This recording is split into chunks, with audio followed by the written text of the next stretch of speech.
এই আন্দোলন দমাতে ছাত্রলীগই যথেষ্ট, 5 মিনিটের মধ্যে ফু দিলে উড়ে যাবে হলো। সেখানে বলা হচ্ছে যে এগুলো ছিল ষড়যন্ত্র।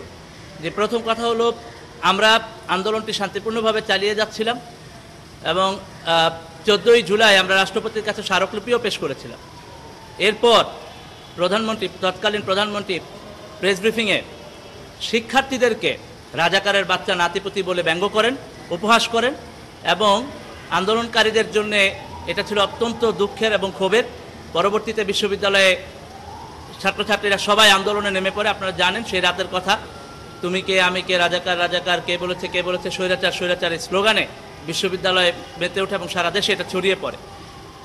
এর প্রেক্ষিতে আমি বলেছিলাম যে আওয়ামী লীগের সাধারণ সম্পাদক ওবায়দুল কাদের, ছাত্রলীগের সাদ্দাম এবং শয়নেরা শিক্ষার্থীদেরকে বলে যে এই আন্দোলন দমাতে ছাত্রলীগই যথেষ্ট, 5 মিনিটের মধ্যে ফু দিলে উড়ে যাবে, তারপর হলো যে সব কিছু মনে রাখা হবে, এই ধরনের হুমকিমূলক কথাবার্তা বলে। এবং তারই প্রমাণ পাওয়া যায় পরের দিন যখন 15 জুলাই ছাত্রলীগ ক্যাম্পাসে, ঢাকা বিশ্ববিদ্যালয় ক্যাম্পাসে সরাসরি ছাত্রছাত্রীদের উপর নির্মমভাবে হামলা চালায়।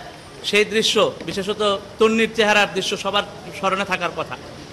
এই সকল দৃশ্য এবং এর পরের দিন যখন বিক্ষোভ কর্মসূচি ডাকা হয়, আপনারা জানেন তার মধ্যেই, সারা দেশে বিক্ষোভের মধ্যেই 6 জন কিন্তু শহীদ হয়। আবু সাইদ সহ, চট্টগ্রামে ওয়াসিম শান্ত সহ 6 জনকে পুলিশ বিনা উস্কানিতে গুলি চালায়। এই আন্দোলনের দাবি ছিল জাস্ট চাকরিতে যেন সমসুযোগ পাওয়া যায়, এরকম একটা দাবিতে গুলি চালিয়ে আন্দোলন দমন করার যে নীতি, এই নীতি আমরা দেখেছি হাসিনার কাছ থেকে। এটা কোনো মেটিকুলাস ডিজাইন ছিল না, এটা ছিল একটা ন্যায়সঙ্গত দাবির আন্দোলন। এবং সেই আন্দোলনে আমরা দেখেছি কিভাবে করে আন্দোলনকে দমানোর চেষ্টা করা হয়েছে। এটা ছিল সম্পূর্ণ নীতিসঙ্গত, ন্যায্য, বৈধ আন্দোলন। সাধারণ শিক্ষার্থীদের গণতান্ত্রিক অধিকার, এই বাংলাদেশের ছাত্র জনতার গণতান্ত্রিক অধিকার, তাদের যে ন্যায্য দাবি, সেই দাবি আদায়ের আন্দোলন। বিলিভেবল যে এই কথাও আমাদেরকে শুনতে হয়। এটা আমরা দেখেছি যে আবু সাইদের এফআইআর এর ক্ষেত্রেও বলা হয়েছে আবু সাইদকে গুলি করা হয় নাই। এই ধরনের তথ্য যখন দেয়া হয় তখন আমাদের দুঃখ লাগে এবং প্রচণ্ড ক্ষোভ তৈরি হয় যে যেখানে নির্মমভাবে হেলিকপ্টার থেকে গুলি করা হলো, নানাভাবে গুলি করে আন্দোলনকারীদেরকে হত্যা করা হলো, সেখানে বলা হচ্ছে যে এগুলো ছিল ষড়যন্ত্র।